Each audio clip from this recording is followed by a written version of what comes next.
Hi everyone, আজকে আমি বানাচ্ছি পটেটো ব্রেড স্যান্ডউইচ। এই পটেটো ব্রেড স্যান্ডউইচের জন্য যা যা লাগবে সেটাই আপনাদের সঙ্গে শেয়ার করে নিচ্ছি। এখানে দেখতে পাচ্ছেন আমি আলুটাকে পুরোপুরি ভালো করে ম্যাশ করে নিয়েছি। অ্যান্ড এখানে আমি দিয়েছি বাটার, আর এখানে দিয়েছি কাঁচা পেঁয়াজ কুচি করে, আর এখানে দিয়েছি টমেটো সস। টমেটো সসটা একদম নিজেদের ইচ্ছা মতন, যদি কারোর টমেটো সস ভালো না লাগে তাহলে সে অবশ্যই স্কিপ করে যেতে পারে। আমি যেহেতু আলুটা নুন দিয়ে সেদ্ধ করেছি তাই আমি এখানে অল্প একটু নুন দেবো, বেশি নুন দেবো না। এখানে আমি অল্প করে নুন স্প্রেড করে দিলাম।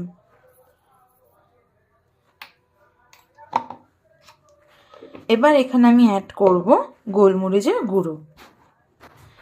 এই যে গোলমরিচের গুঁড়ো নিয়ে চলে এসেছি। এবার এটাকে আমি এখানে ছড়িয়ে দিলাম।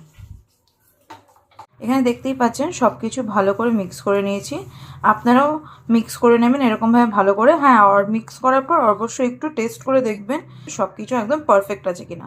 সব পারফেক্ট থাকলেই কিন্তু এই ব্যাটারটা বা এই পুরটা যেটাই বলতে পারেন কিন্তু ভালো লাগবে স্যান্ডউইচের মধ্যে। কারণ স্যান্ডউইচের মধ্যে আমি আদার আর কিছু দেবো না, যেহেতু এখানে আমি অনেকটা বাটার অ্যাড করেছি। তাই স্যান্ডউইচের যে ব্রেডগুলো সেইগুলো কিন্তু আমি একদম দেখুন বাটার ছাড়া শুধু এরকম সেঁকে নিচ্ছি।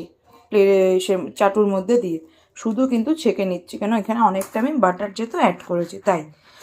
আপনারা চাইলে কিন্তু এখানে অল্প বাটার অ্যাড করে ওখানে বেশি একটু বাটার দিয়ে ব্রেডগুলো ছেঁকে নিতে পারেন, কিন্তু আমি এখানে বেশি করে বাটার দিয়ে দিয়েছি তাই স্যান্ডউইচের ব্রেডগুলো একদম উইদাউট বাটারে ছেঁকে নিচ্ছি। এবার এই পুরগুলো স্যান্ডউইচের ব্রেডের মধ্যে ভালো করে দিয়ে নিতে হবে। আচ্ছা, আর একটা জিনিস বলে রাখি, আমি কিন্তু এখানে 2টো আলু নিয়েছি আর একটা কাঁচা পেঁয়াজ নিয়েছি।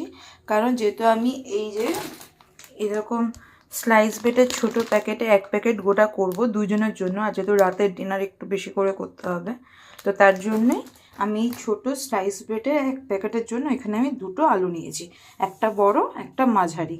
তো আপনারা আপনাদের ব্রেড অনুযায়ী কিন্তু আলুটা নিয়ে নেবেন, নালে কিন্তু পুর বেশি হয়ে যেতে পারে বা পুর কম হয়ে যেতে পারে। আচ্ছা, এবার এখানে দেখিয়ে দিই।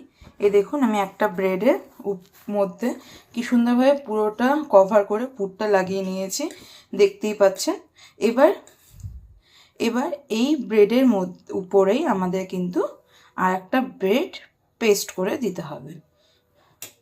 এই যে আর একটা ব্রেড এই ব্রেডের উপরে এরকমভাবে হাত দিয়ে পেস্ট করে দিতে হবে।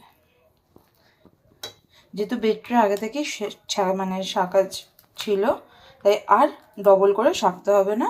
এটাকে এরকম পেস্ট করে হাত দিয়ে ভালো করে আটকিয়ে নিলে আপনাদের তৈরি হয়ে যাবে আলু স্যান্ডউইচ। এটা একবার ট্রাই করে দেখবেন, খেতে কিন্তু দুর্দান্ত হয়, দারুণ হয়। একবার এই রেসিপিটা ট্রাই করে দেখবেন। টাটা।